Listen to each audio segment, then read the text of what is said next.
Hello everyone, welcome back to my channel. In today's video we're going to be talking about the new cargo runs.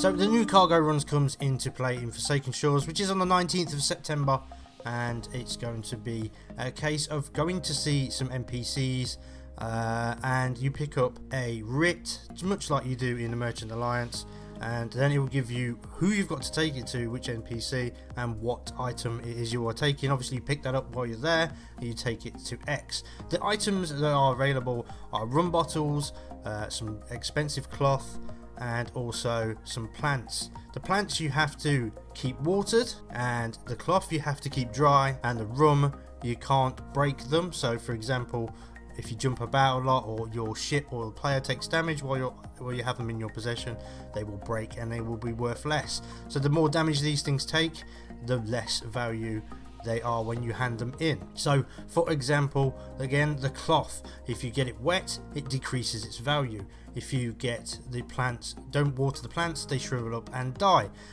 These can be stolen by everyone else in the game as well, so other PvP players or other players on other crews can steal them as well, as there is a note attached to them and they will know exactly where to take them if they do steal them.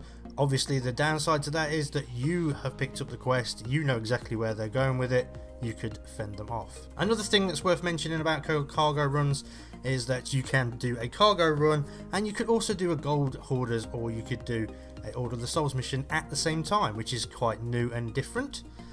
We've also got the fact that Devil's Raw is going to have these as well, and there's going to be some slight variations to them. So for rum, it's instead of normal rum on the normal isles, it is called Devil's Rum, I do believe, and they're red. They are more difficult to transport, they require more care, but they will be rewarded. The value that you will be rewarded will be a lot more. It'll be quite interesting to see how much these are going to be valued, whether they're worth doing or not. But so far the merchant is best way for solo players, and in general really, to make gold quick. You get paid quite well doing them, especially when you hit the level 50 on merchants.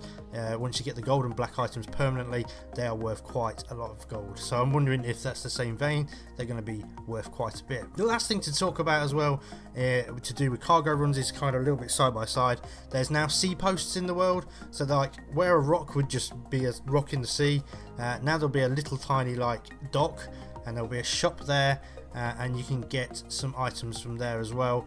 That you can pick up some quests, I believe, from there for the cargo runs, but you can also get some items that are already available in the world at an extra discounted cost. So for example, imagine a sword is 10 grand. You could be at the Sea Dog sword could potentially be at this little outpost, this little sea post as they're calling them. It could be 7 grand. So that's cool as well. They're bringing those into the game. Let me know what you think about cargo runs. As soon as the game goes live, we'll go into more detail if there is anything to go into, but this is what we know so far. Like I say, let me know what you think about these cargo runs, and if this information has been helpful for you, then please do consider liking, sharing, subscribing and commenting. Have a great rest of your voyages, guys, and take care.